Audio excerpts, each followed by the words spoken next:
Welcome back to the channel. Hope you're all well and hope you're getting the weather we've got today. It's Friday 19th of July.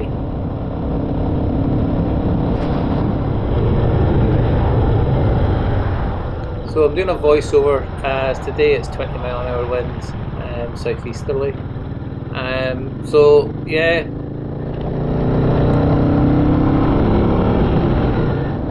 and I've just stuck my older GoPro on the magnet mount on the top yoke of the bike in front of the speedo just for today, and just for a different angle on things. Okay.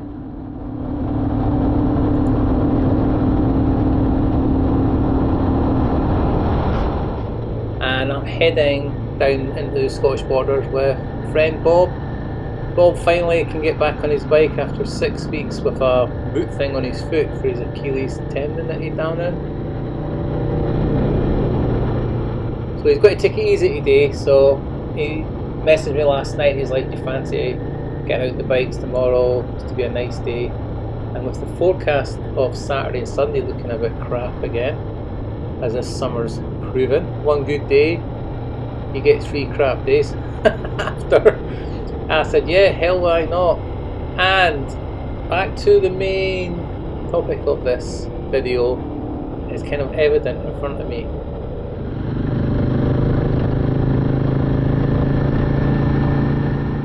My bike can't keep up with Bob's with the larger 16-tooth sprocket.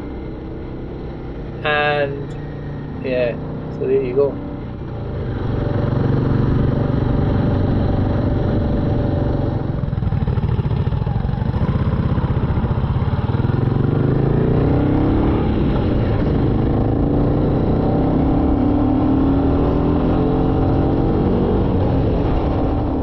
Now this is going to be evident right through this film, and 2 things I'm going to come to a conclusion of with this film of today's ride.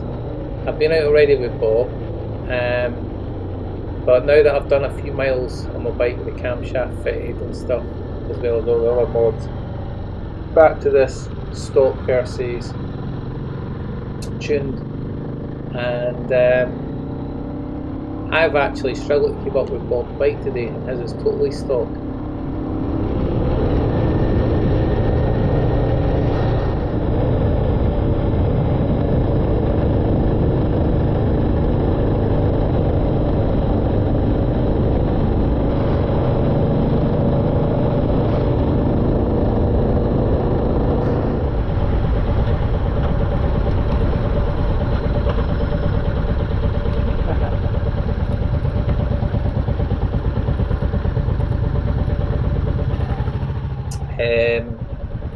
So anyway, back to today. The plan was go down to Coldstream, go see Trevor at his Army Navy store, and I'm after a blackberry, British Army berry, and you'll see why when we get home. And I got one.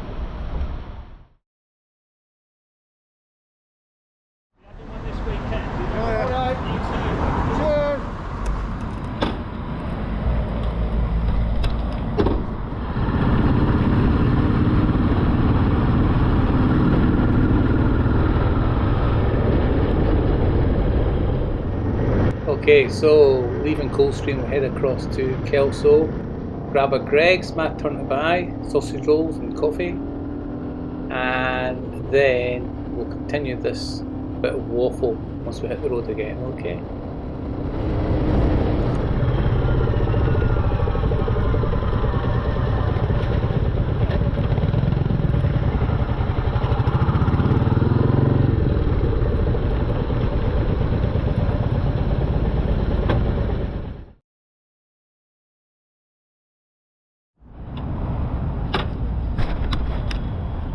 Okay, sorry for the lack of other views around today on this film, but the idea was I didn't want to just sit in my garage looking at the camera and telling you all this. I thought if you can see the bike riding it's a bit more interesting maybe. Anyway, we'll get out of Kelso and head for home. Bob will probably make it up as he goes along, which is always more fun than knowing exactly which route you're going back, isn't it? Anyway, we'll catch you out on the road and continue this bit waffle.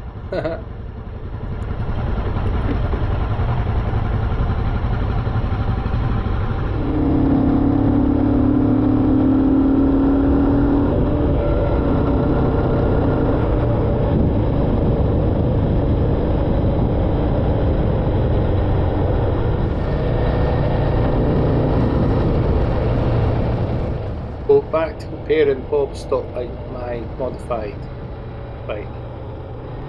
Yes, it's only got a couple of thousand, 2,000 to 3,000 miles on the clock, while my bike is 15,000 miles, and I am heavier than Bob. There's all these other things.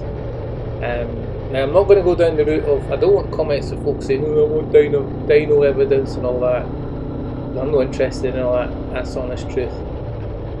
And I've already kind of worked out, as I did all these modifications, in my eyes there's only one modification that's worth doing, and that's changing the noise of the bike to make it sound like an older bike, and that is it.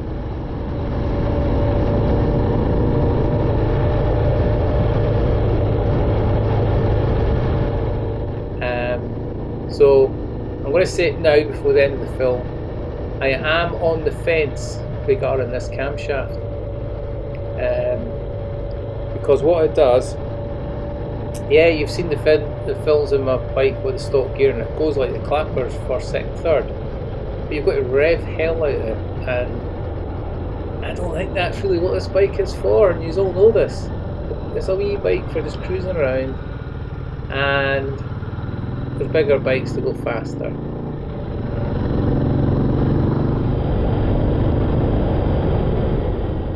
I mean, maybe the Hitchcock's camshaft, performance camshaft, is more suited for the likes of the Hunter, which has that more sportster, thrashy type nature.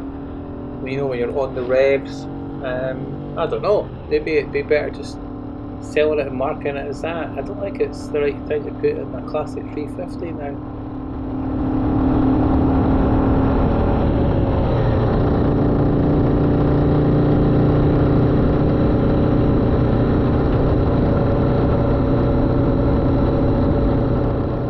That's my honest opinion.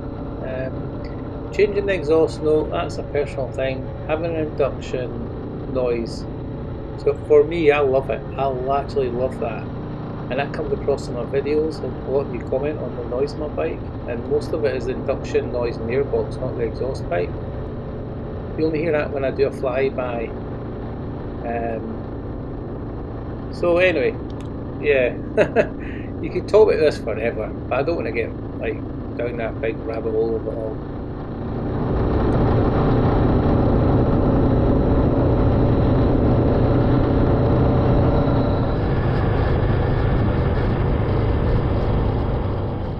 Now, I'd been quite happy if the camshaft performed how I thought it would, but sadly it all performed on revs, and maybe I don't know enough about camshafts, I'm not an engineer, but a lot of folk have said if you get a high performance camshaft you pay for it somewhere else, and that is, with the small cc of this bike, it can't pull into the rev range which makes that camshaft work in the higher gears.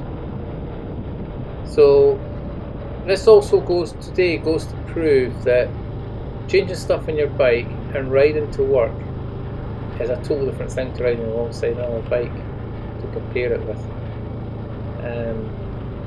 I thought, you know, the lazier gearing, just sort of more running it like a 4-speed with an overdrive around the back roads, less gear changes, etc., is going to be better. But it's not better if it doesn't perform as good or better than a bog stock bike. And I'm not going to try and defend that can justify it, that I've spent 800 quid on all these aftermarket parts. And that's the thing, is it's that old analogy, people buy something and they have to justify it. And they have to, you know, whatever anyone says, they say, oh, it's made everything a lot better.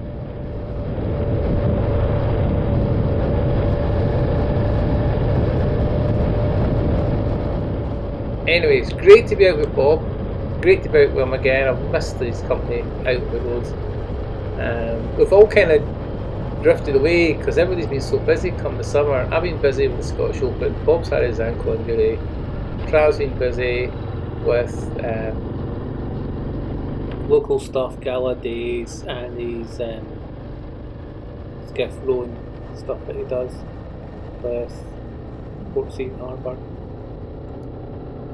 And John and his son Mikey, I think they've been busy a lot with car shows and stuff, family stuff, so hopefully we'll get together soon.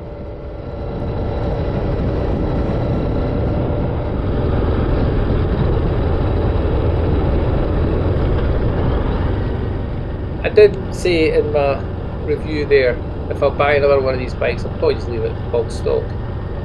But I do like the exhaust noise that I've made before when I bought that aftermarket bike for 60 quid, and I made a homemade decap bike for it. And if I was to start again, I'd probably use that system again, and I'd just buy a Hitchcock's N air filter, open end thing that they do, which is a copy of the Stage 2. And I'd probably just run it with a stock air filter because they're so cheap to buy as a service kit.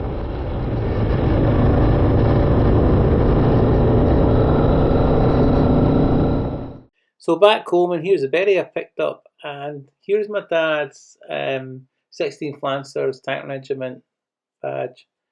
We have it on top of a shell alongside on the other side. Identical shell is Daniel's Scottish Royal Scots Dragoon Guards badge. So there it is on the cap. But I'm going to put it back on that shell and keep it in the house because that's worth too much to me. And I've got another one which I bought, which isn't my dad's, but we'll put it on the berry to put in the garage.